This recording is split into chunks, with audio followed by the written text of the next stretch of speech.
आकाशवाणी लखनऊ है।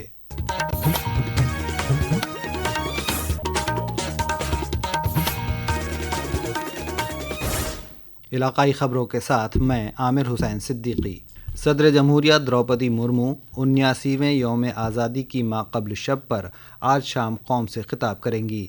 उनके खिताब को शाम 7 बजे से आकाशवाणी के तमाम कौमी नेटवर्क और दूरदर्शन के सभी चैनलों पर हिंदी में बराह रास्त नश्र किया जाएगा, जिसके बाद ये अंग्रेज़ी में नश्र होगा। दूरदर्शन पर हिंदी और अंग्रेज़ी में खिताब के नश्रिए के बाद इसे दूरदर्शन के इलाकाई चैनलों पर इलाकाई ज़बानों में भी नश्र किया जाएगा। आकाशवाणी अपने मुताल्लिक़ा इलाकाई नेटवर्क पर रात 9:30 बजे इसे इलाकाई ज़बान में नश्र करेगा। मुल्क भर में कल 79वां यौम आज़ादी मनाया जाएगा।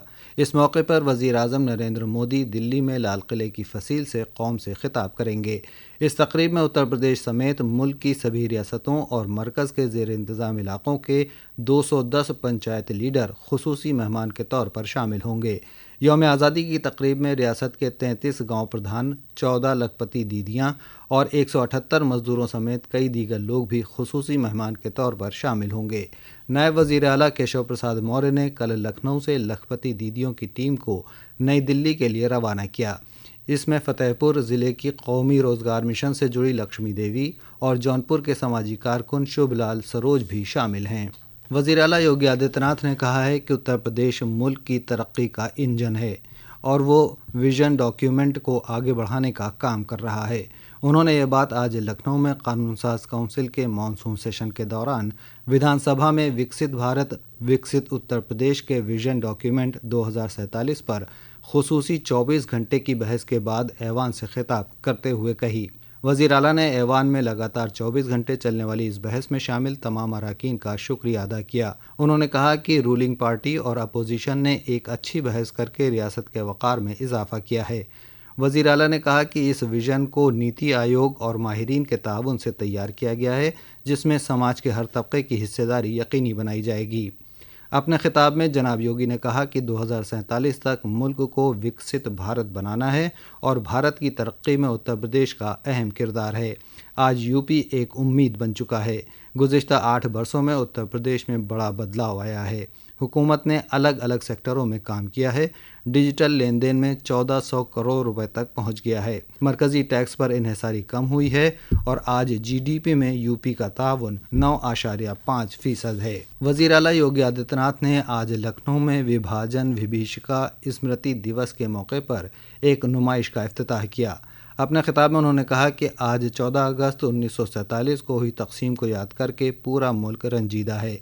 वज़ीर आज़म नरेंद्र मोदी ने 2021 में इस दिन को स्मृति दिवस करार देकर तारीख को जिंदा कर दिया। आदरणीय प्रधानमंत्री जी ने 2021 में विभाजन विभीषिका स्मृति दिवस के रूप में वर्तमान पीढ़ी को अपने इतिहास के साथ जोड़ने के उद्देश्य से प्रारंभ किया था। सैकड़ों वर्षों की गुलामी की पीड़ा को समाप्त करके जब ये देश 1947 में स्वतंत्र हो रहा था, जिसके लिए अनगिनत बलिदान हुए, अनेक क्रांतिकारियों को फांसी के फंदे पर लटकाया गया, देश के स्वतंत्रता संग्राम सेनानियों को अमानवीय यातनाएं दी गई, लेकिन जब ये देश इन सब त्याग और बलिदान के बाद 1947 में स्वतंत्र हो रहा था, उसके एक दिन पूर्व कांग्रेस नेतृत्व ने देश का दुर्भाग्यपूर्ण विभाजन भी करवाया था। इस मौके पर वज़ीर आला ने नुमाइश का इफ्तिताह करते हुए लोगों से तारीख से सबक सीखने की अपील की। इस मौके पर नायब वज़ीर आला केशव प्रसाद मौर्य, ब्रजेश पाठक, काबीनी वज़ीर स्वतंत्र देव सिंह, बीजेपी सदर भूपेंद्र चौधरी समेत कई अहम अफराद मौजूद थे। वज़ीर आला योगी आदित्यनाथ ने कल लखनऊ में हर घर तिरंगा मुहिम के तीसरे मरहले की शुरुआत की और तिरंगा यात्रा में भी शामिल हुए। इस मौके पर वज़ीर आला ने कहा कि 140 करोड़ भारतीय हर घर पर तिरंगा लगाकर मुल्क की आज़ादी की तक़रीब में हिस्सेदार बने। ये तिरंगा यात्रा मात्र यात्रा नहीं है, ये भारत माता के प्रति, भारतीय महापुरुषों के प्रति, अपने क्रांतिकारियों के प्रति, वीर सैनिकों के प्रति हमारी कृतज्ञता भी है। हम उत्तर प्रदेश के अंदर हर घर तिरंगा के इस कार्यक्रम के साथ जुड़ रहे हैं। हर भारतीय के घर में भारत के आन बान और शान के प्रति ये तिरंगा लहराया जाना चाहिए। ہر گھر ترنگا مہم کے تحت ریاست کے وزیر توانائی اے کے شرما کی قیادت میں بھی کل لکھنؤ میں ترنگا یاترا نکالی گئی۔ اس کے علاوہ شاہجہاں پور پولیس لائن، رائے بریلی ضلع کی ڈلمئو تحصیل اور نگر پنچایت سلون اور امروہہ ضلع کے نوگاواں سادات واقع مدرسے کے ذریعے بھی کل ترنگا یاترا نکالی گئی۔ اس کے ساتھ ہی آکاشوانی لکھنؤ سے علاقائی خبریں ختم ہوئیں۔